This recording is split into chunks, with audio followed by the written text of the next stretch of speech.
Hello dear students, आज अपन पढ़ेंगे electric flux. Electric flux क्या, अपन ने लास्ट चैप्टर्स में पढ़ा है electric field lines. Electric field lines का एक कंटिन्यूस लाइंस है जो पॉजिटिव चार्ज से आउटवर्ड है एंड नेगेटिव चार्ज पर इनसाइड आती है। और यहाँ पर अपन बात कर रहे हैं इलेक्ट्रिक फ्लक्स। फ्लक्स मतलब यहाँ पर है flow. Flow means electric flow. Electric flow means electricity का फ्लो। तो इलेक्ट्रिक फ्लक्स क्या होगा, अगर इलेक्ट्रिक फील्ड लाइन किसी एरिया से, किसी सरफेस से अगर पास हो तो वो किसी सरफेस से कितनी पास हो रही है, उस number of electric field lines को अपन बोलते हैं इलेक्ट्रिक फ्लक्स। तो इलेक्ट्रिक फ्लक्स क्या हो गया, the number of electric field lines passing through the surface of any body. तो अगर अपन बात करें इलेक्ट्रिक फील्ड लाइंस, तो इलेक्ट्रिक फील्ड लाइंस तो बहुत सारी है, बट अगर कोई सरफेस है, सपोज करो ये अपने पास एक रेक्टेंगल सरफेस, तो इस रेक्टेंगल सरफेस से कितनी इलेक्ट्रिक फील्ड लाइंस पास हो रही है, वो number of electric field lines, वो होता है अपने पास इलेक्ट्रिक फ्लक्स। सपोज करो ये अपने पास एक यूनिफॉर्म इलेक्ट्रिक फील्ड है, यहाँ पर इस इलेक्ट्रिक फील्ड की डायरेक्शन है लेफ्ट टू राइट साइड, और ये अपने पास इलेक्ट्रिक फील्ड इंटेंसिटी। इस इलेक्ट्रिक फील्ड में कोई सरफेस है, रेक्टेंगल सरफेस, ये अपने पास है एक सरफेस। ये सरफेस किस तरीके से प्लेस्ड है, ये है एक तरह से, और देखो ये कैसे सरफेस है। सपोज करो ये अपने पास एक रेक्टेंगल सरफेस है, और जो इलेक्ट्रिक फील्ड लाइंस है वो इलेक्ट्रिक फील्ड लाइंस इससे कुछ एंगल बना रही है। ये मान लो अपने पास एक इलेक्ट्रिक फील्ड लाइन है, तो जो सरफेस अपन ने कर रखा है, ये सरफेस इस टाइप से, इलेक्ट्रिक फील्ड लाइंस ऐसे है, तो ये सरफेस अपने पास थोड़ा टेढ़ा जा रहा है इस टाइप से, ठीक। ये अपने पास सरफेस जा रहा है थोड़ा टेढ़ा, इलेक्ट्रिक फील्ड लाइंस तो दे रहेगी, और जो ये अपने पास आ रहा है ये इस टाइप से जा रहा है सरफेस, तो ये अपने पास इलेक्ट्रिक फील्ड लाइन से कुछ ना कुछ एंगल फॉर्म कर रहा है। और अपन जानते हैं कोई भी सरफेस है, उसका अगर अपन सरफेस एरिया कैलकुलेट करें, एरिया एक वेक्टर क्वांटिटी है, और उसकी डायरेक्शन क्या होती है, उसकी सरफेस के परपेंडिकुलर। जैसे ये एरिया है, तो इस एरिया की डायरेक्शन होगी इसकी सरफेस के परपेंडिकुलर इस टाइप से। तो अपन ने ये देखा कि जो ये सरफेस है, ये सरफेस अपने पास, ये इलेक्ट्रिक फील्ड लाइन की डायरेक्शन, ये सरफेस थोड़ा इस तरह से मूव कर रहा है, तो इसके जो सरफेस का एरिया है उसकी डायरेक्शन क्या होगी, उसकी डायरेक्शन होगी इस सरफेस के परपेंडिकुलर। अपन मान लेते हैं ये जो डायरेक्शन है, ये डायरेक्शन है एरिया की, ठीक, एरिया के परपेंडिकुलर, एंड ये अपने पास है इलेक्ट्रिक फील्ड इंटेंसिटी। तो इनके बीच में जो एंगल बनेगा, वो जो एंगल होगा वो अपन मान लेंगे थीटा एंगल है। तो ये अपन ने एज्यूम कर लिया एरिया की डायरेक्शन ए, जो इलेक्ट्रिक फील्ड इंटेंसिटी की डायरेक्शन से थीटा एंगल पर है। यहाँ से एक बार और समझ लो आप, ये अपने पास इलेक्ट्रिक फील्ड इंटेंसिटी की डायरेक्शन राइट साइड, ये अपने पास कोई सरफेस है, ये सरफेस इस तरह से थोड़ा बैंड है, और इसकी डायरेक्शन एरिया की इसके परपेंडिकुलर ये है। तो इलेक्ट्रिक फील्ड और एरिया के बीच में अपने पास एंगल आ गया थीटा। अब यहाँ पर इलेक्ट्रिक फील्ड इंटेंसिटी भी वेक्टर क्वांटिटी, एरिया भी वेक्टर क्वांटिटी, दोनों के डायरेक्शन डिफरेंट है, एंड अपन जानते हैं कोई भी वेक्टर क्वांटिटी है, उसका रिजल्टेंट निकालने के लिए उसको सेम डायरेक्शन में लाना पड़ता है। तो ये एरिया की डायरेक्शन इलेक्ट्रिक फील्ड की डायरेक्शन से थीटा है, तो इस एरिया की डायरेक्शन को अपन इलेक्ट्रिक फील्ड इंटेंसिटी की डायरेक्शन में लाएंगे, और इलेक्ट्रिक फील्ड इंटेंसिटी की डायरेक्शन में आके ये एरिया अपने पास क्या बन जाएगा, ये हो जाएगा अपने पास ए कॉस थीटा। अब ए cos थीटा बना कैसे, ये वही रिजोल्यूशन ऑफ वेक्टर, ये x, ये y, ये थीटा, ये r, कोई भी रिजल्टेंट जिस एक्सिस के साथ थीटा एंगल बनाता है उधर तो आता है cos का factor x equal to r cos theta, and उसके परपेंडिकुलर था अपने पास ये एक्सिस के परपेंडिकुलर साइन का फैक्टर r साइन थीटा।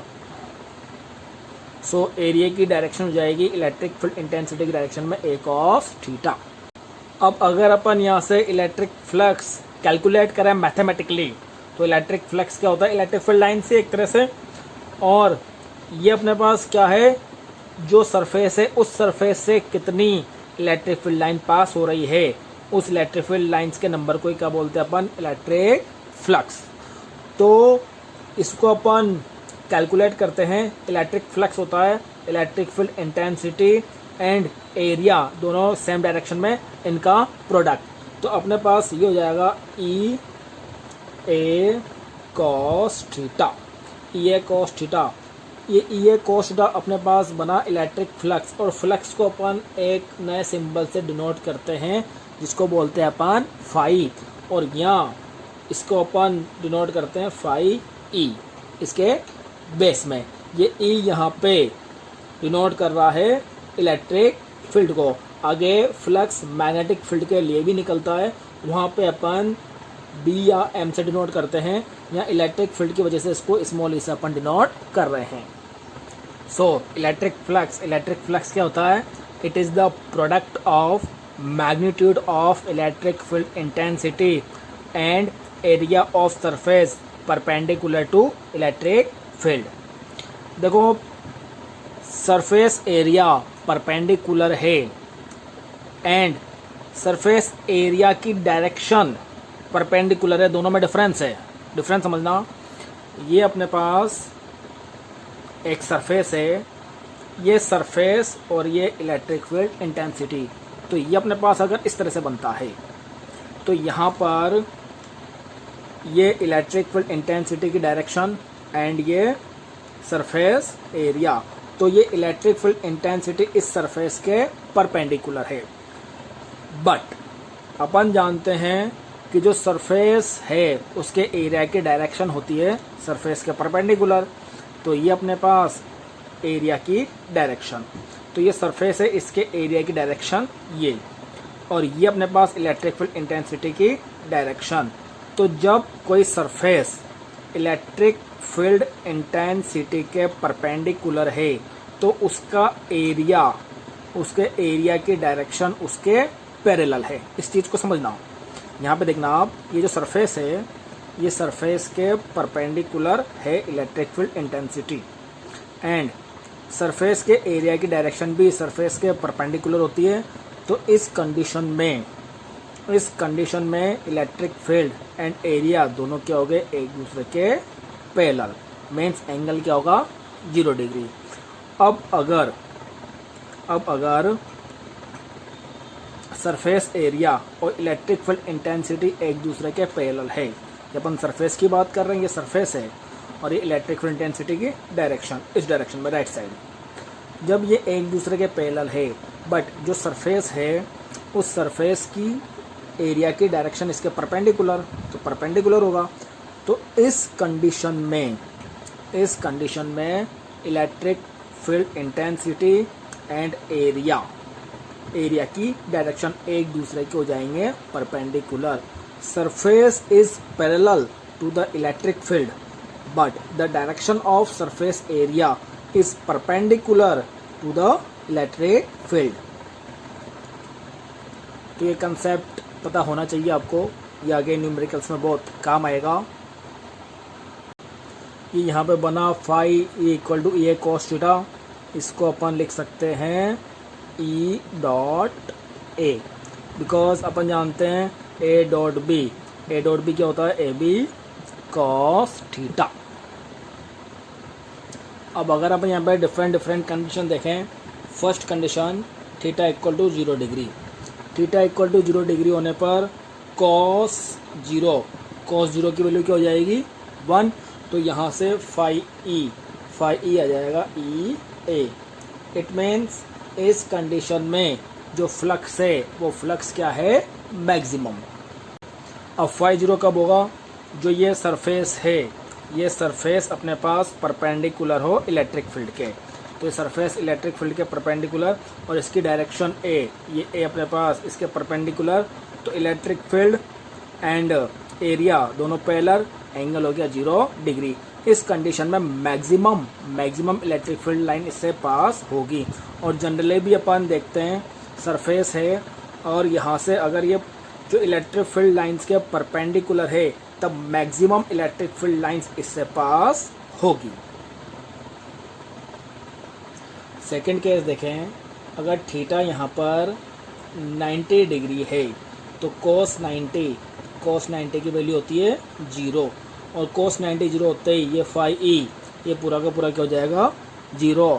मतलब इस कंडीशन में कोई भी इलेक्ट्रिक फील्ड लाइंस उस सरफेस से पास नहीं हो रही। तो यहाँ पे अपन देख सकते हैं ये अपने पास सरफेस एरिया, ये इलेक्ट्रिक फील्ड इंटेंसिटी की डायरेक्शन तो राइट साइड है ही सही, और यहाँ पे ये जो एरिया है ये एरिया इसके परपेंडिकुलर, तो यहाँ पर electric field intensity and area दोनों परपेंडिकुलर हो गए। जब ये दोनों परपेंडिकुलर हुए, अब देखो कोई भी इलेक्ट्रिक फील्ड लाइंस की डायरेक्शन क्या अपने पास एक तरह से राइट साइड, तो ये सरफेस जब इस तरह से है और सारी इलेक्ट्रिक फील्ड लाइंस अपने पास राइट साइड में इस तरह से आ रही है। इलेक्ट्रिक फील्ड लाइंस यहाँ से ये इधर से इधर ये आके चल गई, ये इलेक्ट्रिक फील्ड लाइंस इधर से गई या फिर इसके नीचे से गई। तो इस सरफेस को किसी भी इलेक्ट्रिक फील्ड लाइन ने पास किया क्या, नहीं किया। तो किसी भी इलेक्ट्रिक फील्ड लाइन ने इस सरफेस को पास नहीं किया, इसलिए यहाँ पे फ्लक्स हुआ 0, क्योंकि इसके एरिया से कोई भी इलेक्ट्रिक फील्ड लाइन पास नहीं हुई। तो ये है इलेक्ट्रिक फ्लक्स। इलेक्ट्रिक फ्लक्स एक स्केलर क्वांटिटी है क्योंकि ये number of electric field line से पासिंग थ्रू एरिया और नंबर की कोई डायरेक्शन नहीं होती। एंड जो एसआई यूनिट है फ्लक्स की एसआई यूनिट हो जाएगी electric field intensity. Electric field intensity की यूनिट न्यूटन पर कूलम एंड एरिया की यूनिट मीटर स्क्वायर। तो फ्लक्स की यूनिट होगी न्यूटन मीटर स्क्वायर पर कूलम। एंड इसके अगर अपन डायमेंशन की बात करें तो डायमेंशन न्यूटन फोर्स की dimension m1 L1 T -2, metre square area की dimension L2 and coulomb charge dimension 80। तो इसकी डायमेंशन हो जाएगी m1 L3 T -3A -1। Electric flux positive, negative and 0 तीनों हो सकता है। अगर इलेक्ट्रिक फील्ड लाइंस कोई सरफेस है उस सरफेस से बाहर जा रही है तब तो ये अपने पास हो जाएगा पॉजिटिव। अगर इलेक्ट्रिक फील्ड लाइंस कोई सरफेस है उस सरफेस में इनसाइड आ रही है तो इलेक्ट्रिक फ्लक्स होगा नेगेटिव। अगर किसी सरफेस से इलेक्ट्रिक फील्ड लाइंस पास ही नहीं हो रही तो वो अपने पास होगा 0। और 0 एक कंडीशन में भी होता है अगर सरफेस इलेक्ट्रिक फील्ड लाइंस के पैरेलल हो तब। और अगर ये सरफेस से बाहर आ रहा है तो सरफेस से बाहर आएगा तो पॉजिटिव एंड सरफेस के अंदर जाएगा तो नेगेटिव।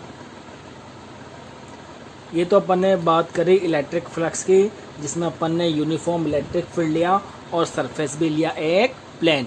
बट अगर अपने पास जो सरफेस है वो सरफेस प्लेन नहीं है और जो इलेक्ट्रिक फील्ड इंटेंसिटी है इलेक्ट्रिक फील्ड लाइंस वो अगर यूनिफॉर्म इलेक्ट्रिक फील्ड नहीं है, नॉन यूनिफॉर्म है, तब अपन क्या करेंगे। तो इस कंडीशन में अपन उस सरफेस एरिया को स्मॉल एलिमेंट में डिवाइड कर देंगे। सपोज करो ये अपने पास एक सरफेस है। अब ये सरफेस एरिया सब अलग अलग है और इसमें हर इलेक्ट्रिक फील्ड की वैल्यू डिफरेंट है। इसको अपन बहुत ही स्मॉल एलिमेंट में डिवाइड कर देंगे। ये स्मॉल एलिमेंट में अपन ने इसको डिवाइड कर दिया। अब जब अपन ने स्मॉल एलिमेंट में डिवाइड किया तो अपन कोई सा भी एक एलिमेंट ले लेंगे। सपोज करो अपन ने एक स्मॉल एलिमेंट लिया, ये ले लिया, ये एक स्मॉल एलिमेंट है। ये कंप्लीट एरिया को अपन ने स्मॉल एरिया में डिवाइड कर दिया।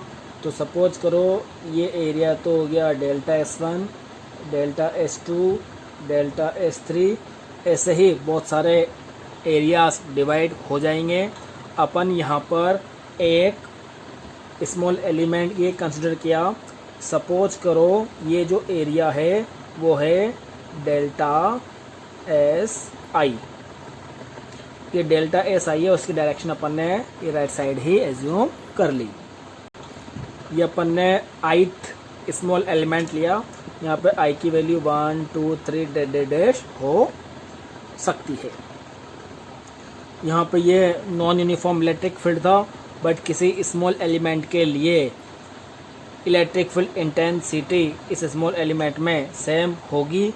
और अपन ये एज्यूम करते हैं इस स्मॉल एलिमेंट में जो इलेक्ट्रिक फील्ड इंटेंसिटी की वैल्यू है वो है अपने पास EI। यहाँ पर अपन ने एरिया को ऐसे डिनोट कर दिया, सरफेस एरिया, इसलिए वहाँ अपन ने ऐसे डिनोट किया था तो कोई फर्क नहीं पड़ता चाहे ऐसे डिनोट करो या S से। A मतलब एरिया, S मतलब सरफेस एरिया। अगर अपन इस स्मॉल एलिमेंट के लिए फ्लक्स की बात करें तो वो अपने पास आएगा फाई EI, डेल्टा स्मॉल है इसलिए ये हो जाएगा इनका product EI dot del SI। जो फॉर्मूला अपन ने पहले लिखा था उससे ये स्मॉल एलिमेंट के लिए है। यहाँ पे ये I की वैल्यू 1 2 3 कुछ भी हो सकती है। ये तो स्मॉल एलिमेंट के लिए है। अगर अपन होल बॉडी के लिए बात करें तो ये कंप्लीट बॉडी के लिए क्या हो जाएगा। अब ये डायग्राम की रिक्वायरमेंट नहीं है तो ये अपने पास हो जाएगा E1 delta S1 plus E2 delta S2 plus ऐसे डैश EN डेल्टा SN। और ये बन जाएगा summation I equal to 1 to N EI delta SI। और ये तो अपने पास डिस्क्रीट वैल्यू के लिए, बट अगर अपन कंटिन्यूस की बात करेंगे तो यहाँ पे अपन इस समेशन को इंटीग्रेशन में कन्वर्ट कर सकते हैं। जैसे यहाँ पे ये डेल्टा SI टेंडिंग टू 0 है, बहुत ही स्मॉल डिफरेंस के लिए। तो ये अपने पास जो समेशन है ये समेशन कन्वर्ट हो जाएगा इंटीग्रेशन में और वो हो जाएगा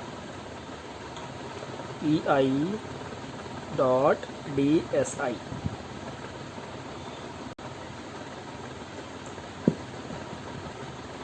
यहाँ से भी अपन इसको डायरेक्ट देख सकते हैं। अगर यहाँ पर भी ये डेल्टा SI टेंडिंग टू 0 है, बहुत ही स्मॉल, मीन्स जो डिफरेंस है वो नेग्लिजिबल, देन ये अपने पास डेल्टा कन्वर्ट हो जाता है D में, तो D phi EI equal to EI dot DSI और फाई E यहाँ से हो जाएगा ये इंटीग्रेशन दोनों साइड EI डॉट DSI। और अगर जो सरफेस अपन ले रहे हैं वो सरफेस एक क्लोज सरफेस है तो क्लोज सरफेस के लिए यहाँ पे अपन सिंबल लगाते हैं, ये सर्किल बना देते हैं इंटीग्रेशन के सिंबल पे, तो ये डिनोट करता है क्लोज्ड। Thank you.